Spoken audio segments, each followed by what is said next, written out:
Towards the end of the 1940s, Soviet researchers sealed 5 prison inmates in an airtight chamber and dosed them with an experimental stimulant gas to test the effects of prolonged sleep deprivation. Their behavior was observed via two-way mirrors and the conversations monitored electronically.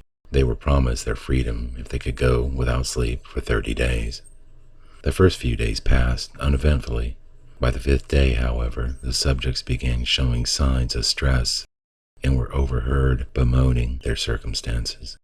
They stopped conversing with their fellow inmates, choosing instead to whisper compromising information about one another into the microphones. Apparently, in an effort to win the favor of the researchers, paranoia set in. On the 9th day, the screaming began. The first one subject, then another, was observed running around the chamber screaming for hours on end. Equally disconcerting was the behavior of the quieter subjects, who began ripping apart the books they'd been given to read, smearing the pages with feces and plastering them over the mirrored windows so their actions could no longer be observed. Then, just as suddenly, the screaming stopped. Subjects ceased communications altogether. 3 days passed without a sound from the inside of the chamber. Fearing the worst, the researchers addressed them via intercom. "We are opening the chamber to test the microphones," they said. "Step away from the door and lie flat on the floor or you will be shot. Compliance will earn one of you your immediate freedom." The voice from inside answered, "We no longer want to be freed." 2 more days passed without contact of any kind as scientists debated what to do next. Finally, they decided to terminate the experiment. At midnight on the 15th day, the stimulant gas was flushed from the chamber and replaced with fresh air in preparation for the subjects' release.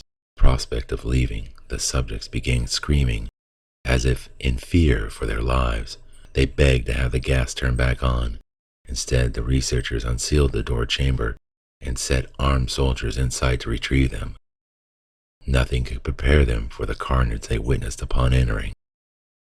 One subject was found dead, laying face down in 6 inches of bloody water.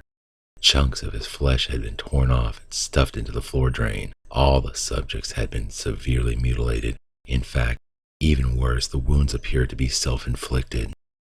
They had ripped open their own abdomens, disemboweled themselves with their bare hands, some even eaten their own flesh. There were 4 who were still alive that seemed terrified of falling asleep and refused to leave the chamber. Again, pleading with the researchers to turn the gas back on. When the soldiers attempted to remove the inmates by force, they fought back ferociously. They couldn't believe their eyes. One suffered a ruptured spleen and lost so much blood there was literally nothing left for his heart to pump, yet continued flailing for 3 minutes until his lifeless body collapsed. After the surgery, the survivor asked, "Why had you mutilated yourselves?" And they so desperately wanted to go back into the stimulant gas. Each in turn gave the same enigmatic answer: "I must remain awake."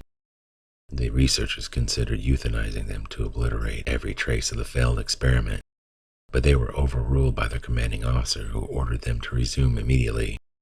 Horrified, the chief researcher pulled out a pistol and shot the commanding officer point blank. He then turned and shot one of the 2 surviving subjects. Aiming his gun at the last one left alive, he said, "What are you? I must know." The inmate replied, "Have you forgotten so easily?" The subject grinned. "We are you.